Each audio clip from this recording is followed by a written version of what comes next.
अस्सलाम वालेकुम guys, exercise 12.3 question number 4 की स्टेटमेंट देखते हैं। क्वेश्चन नंबर 4 में कह रहा है ladder leaning against a vertical wall makes an angle of 24 degree. So basically यहाँ पे एक वर्टिकल वॉल की बात कर रहा है और यहाँ पे एक लैडर की बात कर रहा है, और लैडर और वॉल के बीच में जो एंगल बता रहा है वो है हमारे पास थीटा, जो कि है 24 डिग्री।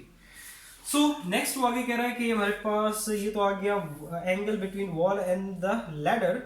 सो कहता है कि it's foot means to say कि लैडर के फुट की बात कर रहा है। लैडर का फुट और वॉल के बीच में जो डिस्टेंस है वो इसने गिवन दिया हुआ है, वो है हमारे पास 5 मीटर।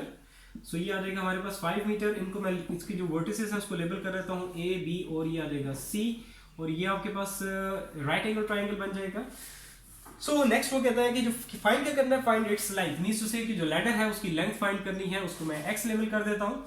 सो अब आपके पास थीटा जो है एंगल, रेफरेंस एंगल यहाँ पे नहीं है, यहाँ पे है, तो means with respect to this given theta जो कि एंगल है 24 डिग्री, उस हिसाब से बेस परपेंडिकुलर और हाइपोटेन्यूज हमारे पास क्या होगा।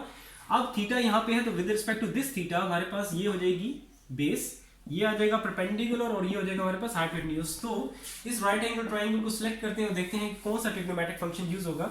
So in right angle triangle A B C, so अब बेस की हमें जरूरत नहीं है, परपेंडिकुलर और हाइपोटेन्यूज, तो मींस उसे ऐसा ट्रिग्नोमेट्रिक फंक्शन यूज करना होगा जिसमें हमारे पास, जो कि हमारे पास sin थीटा है, सो जिसमें परपेंडिकुलर हाइपोटेन्यूज है, तो sin थीटा हमारे पास किसके इक्वल होता है, परपेंडिकुलर, जो कि हमारे पास यहाँ पे ए बी है, और हाइपोटेन्यूज हमारे पास क्या है यहाँ पे ए सी। जस्ट वैल्यूज पुट कर दो। थीटा हमारे पास कितना है यहाँ पे 24 डिग्री, ए बी जो है वो है हमारे पास 5 मीटर्स, और ए सी जो है जिसको हमने एक्स लेट किया, बेसिकली क्या है, लैडर की जो लेंथ है जिसको मैंने एक्स लेट किया, जो कि हमें फाइंड आउट करना है, तो x is equals to 5 divided by sine 24 degree. So x की वैल्यू हमारे पास कितनी आ जाएगी, सिंपली आपने डिवाइड कर देना, तो 5 डिवाइडेड बाय साइन 24।